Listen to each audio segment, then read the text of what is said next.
Good evening, I'm Camelia, and this is Kini News. The victim of an assault case allegedly involving a Pahang royalty is still waiting for developments on the case. Alias Awang told Malaysiakini that he hopes what happened to him will not be silenced. Road construction worker Alias Awang is disappointed that action has yet to be taken against his alleged assailants, including a Pahang royalty who stabbed and shot at him on June 6th in Kuantan. He told Malaysiakini that there has been no action until now, and the police are quiet. He added that he is still waiting for developments since the issue went viral. Alias said he felt disappointed and hoped there will be justice for him. The incident, which was first highlighted by Malaysiakini on September 5th, had also caught the attention of Pahang Crown Prince Tengku Hassanal Ibrahim Shah, who urged the police to act without fear or favour. Citing the Crown Prince's statement, Alias said he is hoping that the matter will not be swept under the carpet. He hoped that what happened to him will not be silenced. On September 20th, Pahang Police Chief Yahya Uthman said the investigation paper had been referred to the Deputy Public Prosecutor. Previously, he had said that the DPP had returned the investigation paper for the police to obtain more details. More Umno leaders have criticized Shamsul Iskandar Mohd Akin over his remarks about his loss in the last general election. The latest is Umno Youth Chief Muhamad Akmal Saleh, who told him that there was no need to act like a hero. Umno Youth Chief Muhamad Akmal Saleh has criticized the Prime Minister's senior political secretary, Shamsul Iskandar Mohd Akin. This was over the claims on why he hadn't called for a recount after his defeat to Ahmad Zahid Hamidi in the 2022 general election. In a post on Facebook, Akmal said elections are governed by laws. He said if Shamsul believes he could win or is dissatisfied, then he should file a complaint with the Election Commission within the stipulated time, rather than making cheap speculations like this, as if he is handing the victory to Zahid. He added that victory is victory, and defeat is defeat, according to the law. Akmal said there's no need to act like a hero and he can fight again in the next election. He also questioned whether Shamsul was similarly forced not to call for a vote recount when he lost in the 2021 Malacca state election. In a recent podcast, Shamsul claimed he did not challenge the results of the contest due to the bigger picture of the country's political future, despite Zahid's slim majority of 348 votes. Meanwhile, Puad Zarkashi has questioned Anwar's silence over Shamsul's remarks, saying it was as if he had given the green light for parties in the government to criticize one another. Umno Supreme Council member Muhammad Puad Zarkashi has hit out at Prime Minister Anwar Ibrahim's silence over Shamsul Iskandar's claim about his defeat in the last general election. In a post on Facebook, Puad said Shamsul is the Prime Minister's senior political secretary and Anwar is still quiet about the former's allegations. He suggested that Anwar's silence could be construed as approval for government coalition partners to criticize one another. He added that even if there was a recount, it did not mean Shamsul would have won. As in other constituencies, the incumbent retained their seat despite winning with a narrower majority. Puad also questioned Shamsul's motive in bringing up this ludicrous story now. He said Shamsul should have prioritized morality before the Prime Minister's position, and it would have been better for him to lodge a police report. He added that Umno won't lose anything and the seat will remain with the party. It's the Prime Minister's image that is taking a beating.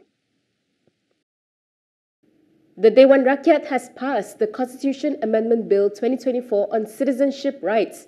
A total of 70 MPs debated the bill at the second reading stage, followed by a block vote.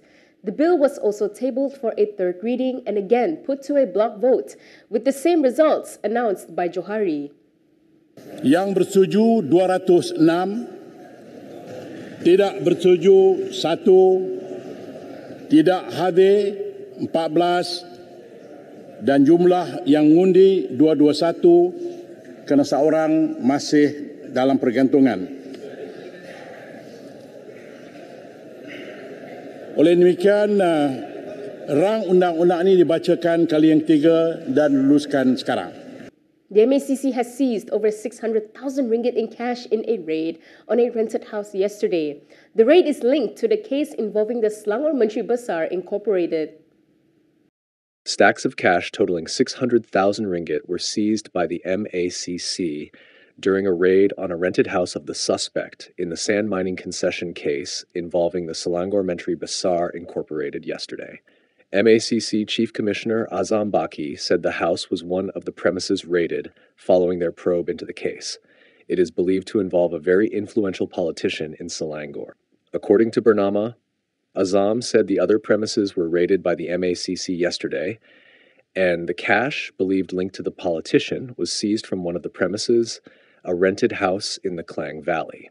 The raid on the 6 premises brought the total of premises raided by MACC to 9 since last Saturday, with cash of almost 6 million ringgit seized so far, including in foreign currencies. Azam said the MACC has also obtained a 7-day remand order against a 45-year-old individual who is also a former MBI chief operating officer to assist in the investigation. A lawyer representing GISBH has questioned if the group's members will get an allowance for attending the 3-month rehab program by the government. GISBH members invited to join the National Security Council's voluntary rehabilitation program want to know whether they will be paid for their attendance. This is according to lawyer Rosli Kamarudin, who is representing GISBH.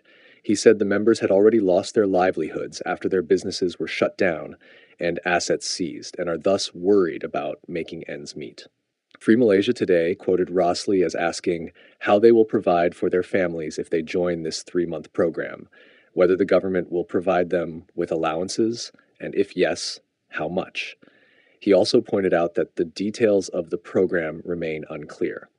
Besides monetary concerns, Rosli said many members are hesitant to join the program without the blessing of their senior leaders who were detained. Earlier this week, Bernama reported that the NSC announced it had created a voluntary rehabilitation program for GISBH members, aiming to help them return to the true teachings of Islam and reintegrate into society. According to NSC Deputy Director General Baharuddin Ahmad, the program will focus on correcting religious beliefs, offering Sharia teachings, promoting patriotism, and providing counseling on education and health. Still on the topic of GISBH, Suaram has questioned the government on the use of SOSMA for the case. It said there was no legitimate need for authorities to do so.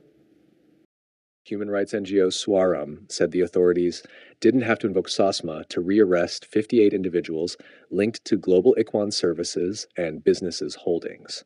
In a statement today, Suaram said the court had already issued remand extensions against the individuals involved to facilitate an ongoing investigation since the police cracked down on the group. Therefore, it said, there is no legitimate need for the use of SOSMA in this case. Suaram said this is because the police would have had adequate time to gather the necessary evidence to proceed with charges under the Anti-Trafficking in Persons and Anti-Smuggling of Migrants Act and Section 130 Vol of the Penal Code. Suaram said the use of SOSMA in the GISBH case diverts attention from the critical need for capacity building to enhance police resilience in tackling fast-evolving crime methods. The capacity building, it added, would enable the authorities to conduct effective investigations while upholding the right to a fair trial. Suaram added that instead of justifying SOSMA's application, Home Minister Saifuddin Nasution Ismail's focus should shift towards expediting reforms to the Act and ensuring justice is served without compromising fundamental rights to fair trial. That is all from me today. For more stories, you can go to Kinitv.com. You can also follow us on Instagram, Twitter, YouTube, and Facebook for the latest news updates. I'm Kimilia. Thanks for watching.